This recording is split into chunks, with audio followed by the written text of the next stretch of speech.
guys and welcome to you all in PyPoint.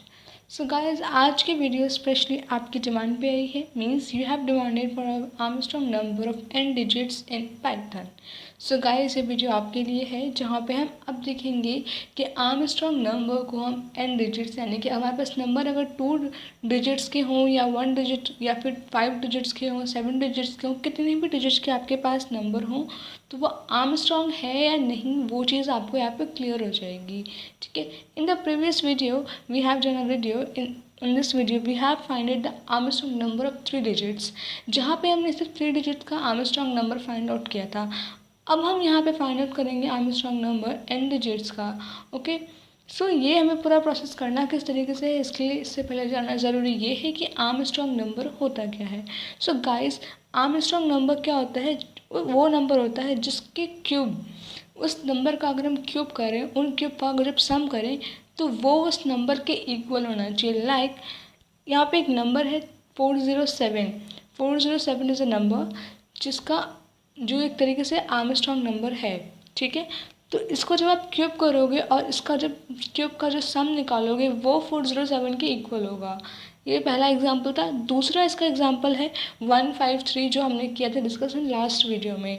तो 153 वाला भी हमारा जो नंबर है वो ऐसा ही है, आर्मस्ट्रॉन्ग ही है. ठीक है. तो बेसिकली आर्मस्ट्रॉन्ग नंबर क्या होता है? वो नंबर होता है जिसके क्यूब का सम उस नंबर के इक्वल होता है. ठीक है. अब स्टार्ट करते हैं आर्मस्ट्रॉन्ग नंबर के बारे में.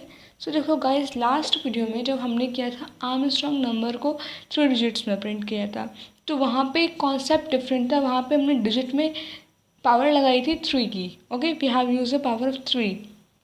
बट यहाँ हमारे पास हमें ये नहीं पता कि यूज़र कौन सा है नंबर, किस टाइप का नंबर इनपुट करने वाला है. Means 2 digit, 4 digit, 5 digit, 8 digit, हमें इसकी नॉलेज नहीं है. ठीक है. तो हम इसमें 3 या 4 कुछ लिख नहीं सकते. तो इसलिए यहाँ पे हम कुछ इस प्रोग्राम को डिफरेंट तरीके से करेंगे. और एक और चीज़ बता दूँ आपको मैं कि यहाँ पे भी हम यूज़र से ही इनपुट लेंगे कि यूज़र का इनपुट क्या है, हम उसके ऊपर ऑपरेट करवाएंगे. आपको बीच में कोडिंग में कहीं भी वेरिएबल में वैल्यू डिफाइन करने की ज़रूरत नहीं है. हम ऑन द प्रोग्राम रनिंग पे यूज़र से ही इनपुट लेंगे. तो ये पूरा प्रोसेस करते कैसे हैं, स्टार्ट करते हैं वीडियो को. सो गाइस, ध्यान से सुनना. अब हमें कुछ वेरिएबल्स क्रिएट करनी है. मीन्स अगर हमें कुछ इनपुट लेना है यूज़र से, so we need a variable to store the value of that in one variable. Okay. तो हमें उसके लिए एक वेरिएबल क्रिएट करना पड़ेगा जहाँ पे जब यूज़र अपने को वैल्यू डाले तो वो वैल्यू जाके उस वेरिएबल में स्टोर हो जाए. बिकॉज हमें पता है कि वेरिएबल जो होता है वो स्टोरेज प्लेस होल्डर की तरह वर्क करता है. Means it is used for storing the values in it. ठीक है. सो अभी हम यहाँ पे एक वेरिएबल बनाएंगे विद द नेम ऑफ नम. ठीक है. हम नम नेम से एक वेरिएबल बनाएंगे यहाँ पे. देन अब क्योंकि हम इंटीजर टाइप के डेटा पे वर्क कर रहे हैं तो हम यहाँ पे लिखेंगे इंट. हमारे पास डेटा एंड इनपुट जो होगा इस नंबर इंटीजर टाइप का ही आएगा. देन इनपुट लिखेंगे बिकॉज हम इनपुट ले रहे हैं यूजर से, इनपुट वर्ड लिखना ज़रूरी है. ठीक है. फिर हम यहाँ पे करवाएंगे print enter the number, enter the number. Okay. So guys, मैंने यहाँ पे लिख दिया है एंटर द नंबर. देन अब स्टार्ट करते हैं नेक्स्ट कोडिंग पे. ठीक है गाइस. सो अब हमारी पहला लाइन बन गई, हो गई है रेडी. देन सेकेंड लाइन जो है हमारी बहुत इंपॉर्टेंट है इस पूरे कोड में. बाकी कुछ चीज़ें हमारी एज इट इज़ है जो हमने प्रीवियसली किया था, बट जो देख रहे नहीं हो उनके लिए इंपॉर्टेंट जानना है कि ये जो हमारा जो सेकेंड लाइन जो हम लिखेंगे अब, वहाँ पे हम एक वेरिएबल क्रिएट करेंगे ऑर्डर नेम से या और नेम से. हम और यूज़ नहीं कर सकते. एक बार ध्यान से देखना गाइस, मैंने जब यहाँ पे और लिखा तो इसमें कलर आ गया, एंड जब मैंने डी लिखा तो ये नॉर्मली ब्लैक कलर में. सो मीन्स दैट कि आप एज अ कीवर्ड, और एक कीवर्ड की तरह होता है, आप कीवर्ड को कभी भी वेरिएबल की तरह डिक्लेयर नहीं कर सकते. तो ठीक है, इसका आपको यहाँ पे लाइव एग्जाम्पल मिल गया है इस डेमो में. अगर आपको इस बारे में नहीं पता हो तो प्लीज़ जान लो कि आप कोई भी कीवर्ड को एज अ वेरिएबल यूज़ नहीं कर सकते अपने किसी प्रोग्राम में. ठीक है. मैंने और को लिखा अभी. Let me show you one more thing. Is भी हमारा जो है एक कीवर्ड है पाइथन में. अब जब मैंने इस भी लिखा तो ये हमारे नाम और इसमें बहुत डिफरेंस है, कलर डिफरेंस हो रहा है. It means that it is also keyword in Python. आप इसको एज अ वेरिएबल नहीं यूज़ कर सकते. ठीक है. तो टाइम वेस्ट नहीं करते हैं. ऑर्डर नाम का हमने यहाँ पे एक वेरिएबल क्रिएट किया है. देन अब बोलो कि हमने एक वेरिएबल तो क्रिएट कर लिया है. इनपुट लेने के लिए यूज़र से। देन दूसरा वेरिएबल हम क्यों क्रिएट करें? तो गाइस अगर हम अभी इनपुट ले रहे हैं यूज़र से तो हमें उसके लिए वेरिएबल चाहिए, फिर हमें यहाँ पे आगे वेरिएबल चाहिए टेम्प्रेरी वेरिएबल को स्टोर करने के लिए, मीन्स जो क्यूब आएगा उसको स्टोर करने के लिए। देन हमें एक वेरिएबल चाहिए अपने रिजल्ट को स्टोर करने के लिए। So guys we need a variable in different steps. So guys ये जो वेरिएबल है, इस वेरिएबल की वजह से आपको अपने नंबर यानी कि जो यूज़र नम डालेगा, इंटीजर नंबर डालेगा, आपको उससे उसकी लेंथ पता चलेगी। ठीक है, उससे आपको उसकी लेंथ पता चलेगी। तो यहाँ पे मैं लिखूँगी लेंथ फंक्शन len। आपको पता है कि len हमारा जो फंक्शन होता है वो किसी भी एलिमेंट या किसी भी स्टेटमेंट की लेंथ जानने के लिए होता है। ठीक है, हमने लिखा length, then str string, then num. Length किसकी निकलेगी? उस नंबर की निकलेगी जो हमारे नम में स्टोर्ड है। नम में क्या स्टोर होगा? जो भी यूज़र इनपुट करेगा वो। ठीक है, तो ऑर्डर में हमारे पास ये वैल्यू स्टोर हो जाएगी।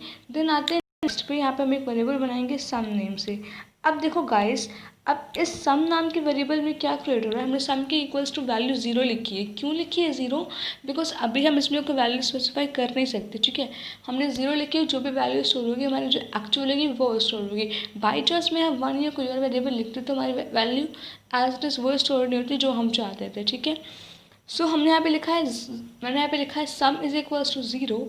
तो यहाँ पे कौन सी वैल्यू स्टोर होगी? Let me explain you. So guys sum में वो वाली वैल्यू स्टोर होगी जो यूज़र डालेगा नंबर और उसका जब क्यूब करेंगे तो जो रिज़ल्ट आएगा वो वाली वैल्यू स्टोर होगी सम में। फॉर एग्ज़ाम्पल अगर आपने 153 लिखा है, ठीक है 153 लिखा है, तो 153 का क्यूब करने के बाद जो भी आपका सम में रिज़ल्ट आ रहा है, जो भी रिज़ल्ट आ रहा है, चाहे वो हमारा आर्मस्ट्रॉन्ग नंबर हो या ना हो, जो भी रिजल्ट आएगा वो आपका सम नाम के वेरिएबल में जाके स्टोर हो जाएगा। क्योंकि हम आगे कंपैरिजन करेंगे प्रिंट करने के लिए, वो हम सम और नम में करेंगे। क्योंकि देखो मैंने क्या बोला आपको भी, क्योंकि हमारे नम, जो भी नम डालेगा यूज़र, जो भी हमारा इंटीजर नंबर होगा उसका सम, उसका वो वाले डिजिट और जो क्यूब का सम है वो इक्वल होना चाहिए। ठीक है, तो बेसिकली हमें यहाँ पे नम और सम में कंपैरिजन करवाना है।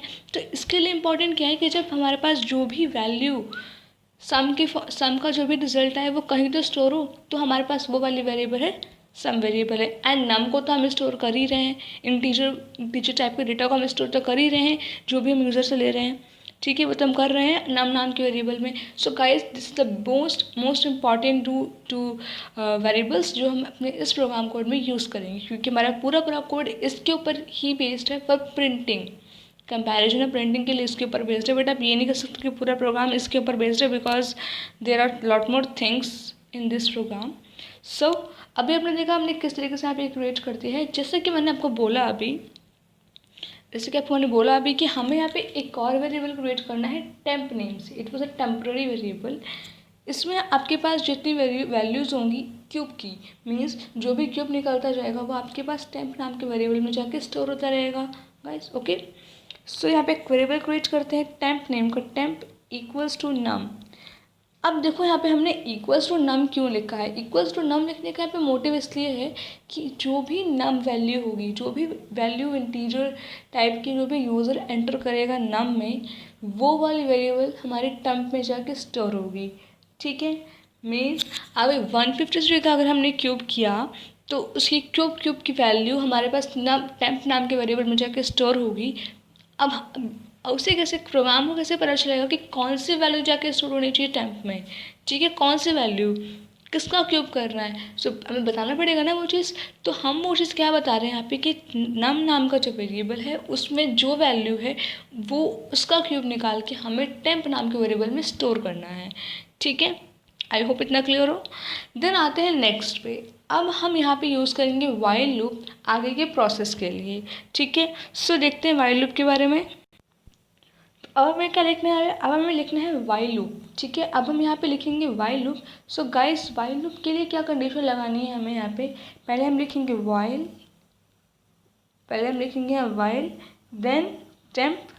अब क्योंकि आपको पता होनी चाहिए ये चीज़ कि हमारे पास जो भी क्यूब की वैल्यू है वो टेम्प में जाके स्टोर हो रही है। ठीक है, तो अब हम टेम्प में ये लिखेंगे temp is greater than. Is greater than zero. So guys अब आप बोलोगे यहाँ पे ग्रेटर देन ज़ीरो का क्या यूज़ है। सो मैं बताती हूँ। देखो यहाँ पे ग्रेटर देन ज़ीरो का ये यूज़ है कि टेम्प में जो वैल्यूज़ हैं, टेम्प में जो वैल्यूज़ हैं अगर वो ज़ीरो से बड़ी हैं तो ये प्रोसेस होना चाहिए, और अगर वो ज़ीरो है तो हमारे पास वहीं पे हमारा लूप जो है टर्मिनेट हो जाएगा। ठीक है, तो नॉर्मल से बात है गाइस, अगर आप कोई नंबर इनपुट करवाते हो तो वो उसका क्यूब तो कुछ ना कुछ निकलेगा ही, ज़ीरो से तो बड़ा होगा ही होगा। ओके, ऑब्वियस इतना।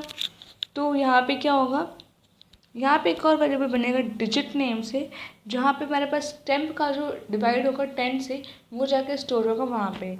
सो digit is equals to temp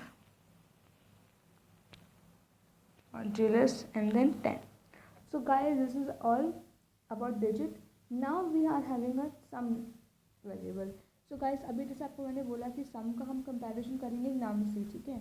and हमने लास्ट वीडियो में ऑर्डर में लिखा, लास्ट वीडियो हमने एक्सपोनेंशियल ऑपरेटर के साथ हमने यूज़ किया था 3, मीन्स हमारे पास सिर्फ 3 डिजिट्स का वहाँ पे हमने आर्मस्ट्रॉन्ग नंबर देखा था। एंड क्योंकि हम यहाँ पे एन डिजिट का देख रहे हैं तो मीन्स हमें पता नहीं कि यूज़र 2, 3, 4, 5 कितने नंबर ऑफ डिजिट्स को एंटर करेगा, चेक करेगा कि वो आर्मस्ट्रॉन्ग है या नहीं है। ठीक है, तो उसके लिए जैसे हमने स्टार्टिंग में क्रिएट किया था लाइन नंबर 4 ऑर्डर लेन स्ट्रिंग नाम, हमने ये वाला वेरिएबल क्रिएट किया था। वहाँ पे हमने बोला था कि ऑर्डर मीन्स जो भी वेरिएबल होगा, जो भी इंटीजर टाइप की वैल्यू होगी वो नम होगी, नम में आएगी, और उसका लेंथ स्ट्रिंग फॉर्म में ऑर्डर में जाकर स्टोर हो जाएगा। ठीक है, अब हम उसी को यहाँ पे यूज़ करेंगे। किस तरीके से करते हैं, सी हियर। सो हमने यहाँ पे लिखा sum plus equals to. So guys यहाँ प्लस इक्वल्स टू का काम क्या है, प्लस इक्वल्स टू का काम यहाँ पे ये है कि ये आपकी उन वैल्यूज़ को प्लस करेगा और उसको इक्वल करेगा। मीन्स जो भी क्यूब आएगा क्यूब को ऐड करेगा एंड देन उसको इक्वल करेगा नाम की वैल्यू से। मीन्स जो भी वैल्यू आपके नाम में स्टोर है वो उसको उस पर जाकर चेक करेगा। तो यहाँ हमने लिखा sum plus equals two digit. अब ये है मेन चीज़, यहाँ पे हमने दो एक्सपोनेंट ऑपरेटर यूज़ किए। देन हम यहाँ लिखेंगे ऑर्डर। सो गाइस यहाँ पे मैं ऑर्डर क्यों लिख रही हूँ, क्योंकि ऑर्डर में हमने क्या बोला अभी कि ऑर्डर में जो भी लेंथ होगी, जो भी हमारे स्ट्रिंग की लेंथ होगी वो, या फिर जो भी नंबर की लेंथ होगी वो, उसको हम यहाँ पे यूज़ करेंगे एज अ सम और डिजिट में डिवाइड कराने के लिए, मल्टीप्लिकेशन कराने के लिए, ताकि हम अपने टेम्प्रोरी नंबर को चेक कर सकें कि उसका सम हमारे पास नम के इक्वल हो रहा है या नहीं। ठीक है, तो मैंने सिंपली यहाँ पे लिख दिया है sum plus equal to digit exponential operator and then order, इतना मैंने लिख दिया है। अब सिंपली हमें यहाँ और कुछ नहीं करना, टेम्प को स्लैश यूज़ करके 10 लिखना है only. Okay, now that's we have done now. अब हमें क्या करना है यहाँ पे, अब हमें सिर्फ इन अपनी वैल्यूज़ का कंपैरिजन करवाना है। तो वो कंपैरिजन कैसे करवाते हैं, उसके लिए हम यहाँ पे यूज़ करेंगे इफ़ स्टेटमेंट का। तो if num equals to sum. So guys जैसे कि मैंने कहा था कि हमारे पास यहाँ पे नम और सम में कंपैरिजन होगा। Means comparison in the sense, किस सेंस में होगा कि अगर नम में जो वैल्यू स्टोर है वो सम में इक्वल, मीन्स नम में और सम का जो वैल्यू है वो इक्वल है अगर नम के, तो ही हमारा वो क्या होगा, आर्मस्ट्रॉन्ग नंबर होगा। ठीक है, नंबर नम, अब हम यहाँ लिखेंगे नम कॉमा देन इसके अंदर हम लिखेंगे this is Armstrong number, Armstrong number. So guys अगर आपको नहीं पता कि लास्ट वीडियो में मैंने बताई थी एक और चीज़ आपको कि आर्मस्ट्रॉन्ग नंबर को हम एक और तरह के नंबर बोलते हैं narcissistic number. Armstrong number is also called as a narcissistic number in Python. ठीक है, सो हमने यहाँ पे लिख दिया है सिंपली एल्स। इफ पार्ट लिखा है तो एल्स लिखना इंपॉर्टेंट है। तो एल्स पार्ट लिख क्या होगा गाइस, आप गेस कर सकते हैं कि अगर नाम की वैल्यू सम की इक्वल है तो हम कह रहे हैं प्रिंट हो जाए कि आर्मस्ट्रॉन्ग नंबर है। तो जाहिर सी बात है जब ये कंडीशन ट्रू नहीं होगी तो क्या प्रिंट हो जाएगा, this number is not an Armstrong number. ठीक है, आई होप गाइस इतना तो क्लियर हो गया हो। नम कॉमा देन अब हम यहाँ पे लिखेंगे this number is not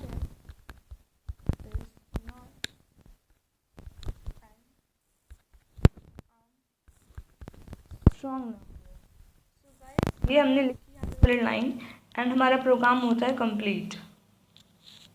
ठीक है, या वी हैव डन।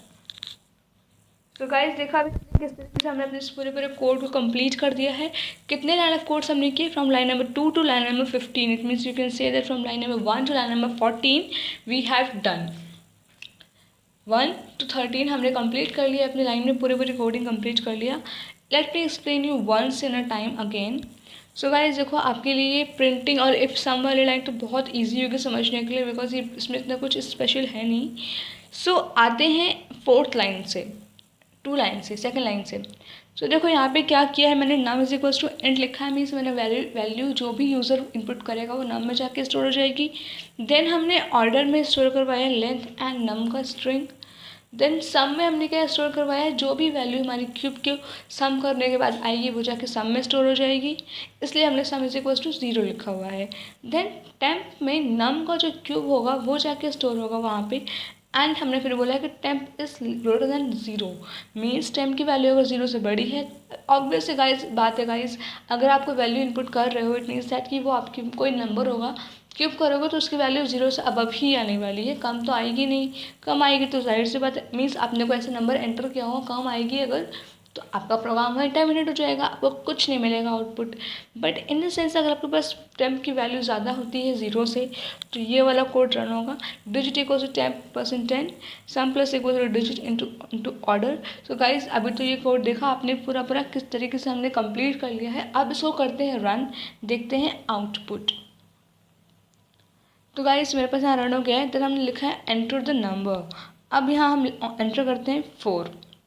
तो देखो मेरे पास यहाँ पे कुछ रन हो के नहीं आ रहा है। 67 लिखते हैं, कुछ भी नहीं आया, बिकॉज यहाँ मेरा प्रोग्राम टर्मिनेट हो गया। एक नंबर में वो क्या बताएगा आपको कि वो आर्मस्ट्रॉन्ग है या नहीं, बिकॉज आप सब क्यूब भी करोगे तो इसका आपको इक्वल नहीं होगा, राइट? क्यूब करने से इक्वल नहीं होगा। सो अब हम क्या करते हैं, दोबारा रन करते हैं इसको and we will be printing only 2 numbers. So अब मैं यहाँ लिखूँगी 34। ठीक है, सो अगेन मेरे पास यहाँ पे कुछ भी आउटपुट नहीं आ रहा। सो अब हम क्या करेंगे, यहाँ पे लिखेंगे 4 5 6, कुछ भी नहीं आ रहा। इट मीन्स दैट कि हमारे प्रोग्राम में कहीं पे कुछ गड़बड़ हो रही है। सो वो गड़बड़ क्या हो रही है, यहाँ ध्यान से देखो गाइस, यहाँ हमने इक्वल्स टू का साइन नहीं लगाया है। Okay, so this is how we will have done. Now running this 45. So 45 this number is not in Armstrong number.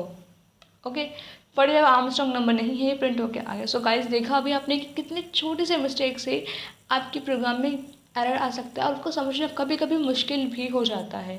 क्योंकि देखा आपने अभी मेरे को प्रोग्राम मेरा सही नहीं था, लेकिन आपको यहाँ पे एरर शो भी नहीं हुआ। ठीक है, क्योंकि वो प्रोग्राम वो जो लाइन थी उसमें एरर शो जल्दी होता नहीं है, तो यहाँ पे आपको एरर भी शो नहीं हुआ। तो इसमें आपको क्या डिफ़िकल्टी हो सकती है कि आपको एरर समझना पड़ेगा खुद से कि आपने गलती कहाँ की होगी। You have to think about कि आपने मिस्टेक कहाँ की होगी। मैंने तो गलती तुरंत पकड़ ली, because I have done this code before making this video. So मैंने तो कर लिया इसको, अपने एरर को सॉल्व कर लिया। बट आप लोग क्योंकि ये स्टार्टिंग में करोगे तो ज़रूरी है कि आप इन चीज़ों को ध्यान रखो कि आप कोई भी कोड लिख रहे हो तो कॉन्सेंट्रेशन होना चाहिए। एंड सबसे इम्पॉर्टेंट चीज़ क्या होनी चाहिए, इंटरेस्ट होना चाहिए उस कॉन्सेप्ट में। इंटरेस्ट नहीं होगा तो आपको कुछ भी समझ नहीं आएगा एंड आप वो चीज़ कर ही नहीं सकते। ठीक है guys, so please take your interest, अपना इंटरेस्ट लेके आओ उन चीज़ों में जिसमें आप रियली कुछ करना चाहते हो। ठीक है, सो ये था हमारा प्रोग्राम आर्मस्ट्रॉन्ग नंबर का एंड डिजिट्स में। सो गाइस जिन्होंने इसकी डिमांड की थी, आई होप मुझे समझ में आ गया होगा ये कॉन्सेप्ट। अगर कहीं पे कोई डाउट हो तो प्लीज़ आप कमेंट करके पूछ लेना मुझसे, मैं आपको ज़रूर बताऊंगी कमेंट्स में, आपकी हेल्प ज़रूर करती हूँ हमेशा से। So guys that's it for today. लेकिन एक बार फिर से रन करके हम देखते हैं और बड़े बड़े डिजिट्स को देखते हैं प्रिंट करवा के एक्चुअली होता क्या है। ठीक है, जैसा मैंने कहा था 407। सो 407 this is Armstrong number. Okay, means 407 हमारा जो है आर्मस्ट्रॉन्ग नंबर है। गाइस अगर आपको इस कैलकुलेशन में कोई मिस्टेक हो रही हो, आपको ऐसा फील होता है, तो आप एक काम करना, इसको आप मैनुअली करके देखना एक बार।